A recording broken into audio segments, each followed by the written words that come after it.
Dlamini, thank you so much for joining us this morning. Is there any truth to this claim? Desiree, thank you very much for having me to put this matter to rest. First and foremost, we were shocked to learn of this news going around, and I was alerted to this by my colleagues in the health department, who have since responded to this matter themselves. But I want to say to you, it is shocking and sad that there could be such thing going around, and there's no truth whatsoever in this news that is going around on Twitter or any other platform for that matter. I'm aware that a certain newspaper ran such a story, which the health department has responded to. As I say, I was alerted to by my colleagues in the health department. The bottom line is there's no truth whatsoever. So can we clearly say that it is fake news? Look, I'm tempted to confirm that it is fake news because from where I stand, the Cuban medical practitioners came in about 2 weeks ago.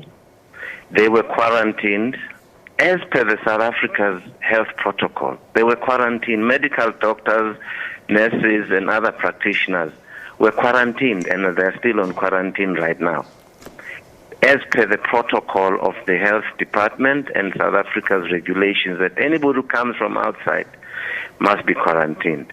Let me go back a bit. The Cuban doctors were quarantined in Cuba for 19 days. In Cuba, before they left, they were quarantined for 19 days and were being checked day in, day out. So before they left, they had already been quarantined, and they got certificates to confirm that none of them had the virus. They came here at home. All media was there. They were taken by buses to a quarantine site because we have to follow the quarantine health protocol regulations that are implemented in this country, which is called South Africa. The Cuban doctors are presently in quarantine, and after the time that they are supposed to be there is completed, then they will be distributed accordingly to the health facilities, in the main public facilities. But this is shocking and sad news that somebody can wake up one morning and say that there's a number of them that have been tested positive. And I would like us to get that guy on whoever it is, to get it, and let's debate this issue and find out where does that come from. So Monday will be 2 weeks since they've arrived.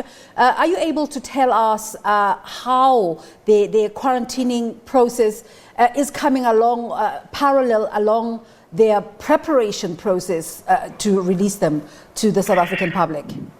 I can confirm that the Surgeon General of the South African National Defence Force is responsible for the quarantine site and has been working with other officials from the health department to make sure that all the protocols are adhered to, and everything that has to do with the quarantining of those members is done accordingly.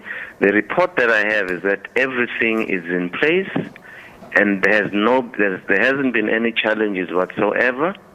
All I can say, too, is that those members from the Cuban Medical Brigade are very excited and are eager to go and work and start their work after the confirmation that they can then move. I'm not sure. I do not have the information as yet as to when they'll be released and how they'll be placed, but I'm aware that there's preparations to that effect. But I want to emphasize this again, that I'm saddened that such a thing can be going around without verification and the veracity thereof. And I would like to engage that person who was running that story so that we can clear the air. So can we clear the air here as we finalize our conversation? The Cuban doctors who have been assigned to come to South Africa to help with COVID-19 are healthy and COVID-19 free. Are healthy and COVID-19 free. They have been quarantined for 14 days in South Africa. They had been quarantined for 19 days in Cuba. So they have been quarantined. The total, if you put those two together, is beyond 20 days. But the 14 days that they've been here, they've been healthy, happy, and eager to go on. We have no challenges whatsoever. Thanks for talking to us. Thank you, ma'am. Mrs. Dlamini is the spokesperson for the SANDF. President